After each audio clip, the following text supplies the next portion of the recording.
বিকেলবেলা বাচ্চাদের জন্য একটু নুডলস রান্না করে নিয়েছিলাম। তো বাচ্চারা তো মাশাল্লাহ বেজায় খুশি। আজকের নুডলসটা নাকি একদম চাউমিনের টেস্ট পাচ্ছে। তো বাচ্চারা খুশি তো আমি খুশি। তো এখানে আমি নুডলস রান্না করার জন্য তেল গরম হওয়ার পর পেঁয়াজ, রসুন আর কাঁচামরিচ কুচি দিয়ে দিলাম। তো পেঁয়াজটাকেও কিছু সময় ভেজে নিচ্ছি। আমার বাচ্চাদেরকে যখনই যে কোনো নাস্তা দিই না কেন, নুডলস দিলে তারা খুব বেশি খুশি। তবে নুডলসটা ডিফারেন্ট টেস্টের হতে হবে, নর্মালভাবে রান্না করলে একদমই খেতে চায় না। তো পেঁয়াজটা কিছু সময় ভেজে নেওয়ার পর এখানে 100 গ্রামের মতো মুরগির বুকের মাংস দিয়ে দিলাম। তার সাথে পরিমাণ মতো লবণ, একটু আদা রসুন পেস্ট আর এখানে হাফ টেবিল চামচ দিয়েছি গরম মশলার গুঁড়ো।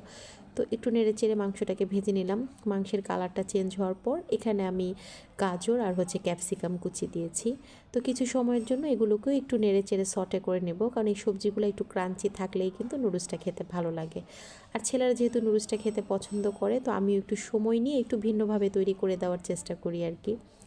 তো সবজিটাকে কিছু সময় সটে করে নেওয়ার পর আমি এখানে 4 প্যাকেট নুডলস সিদ্ধ করে পানি ঝরিয়ে রেখেছিলাম, সেটা এখানে দিয়ে দিলাম। নুডলসের প্যাকেটে যে টেস্ট মেকার ছিল সেটাও দিয়ে দিয়েছি, আর সাথে একটু টমেটো সস দিয়ে দিলাম আর কি।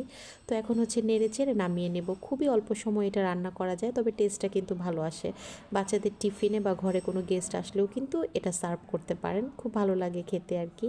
তো যাই হোক, আজকের মতো এখানেই বিদায় নিচ্ছি। আপনারাও ট্রাই করতে পারেন। ভালো লাগলে আমার ভিডিওটা প্লিজ একটু শেয়ার করে দিবেন, একটা লাইক দিবেন। আল্লাহ হাফেজ।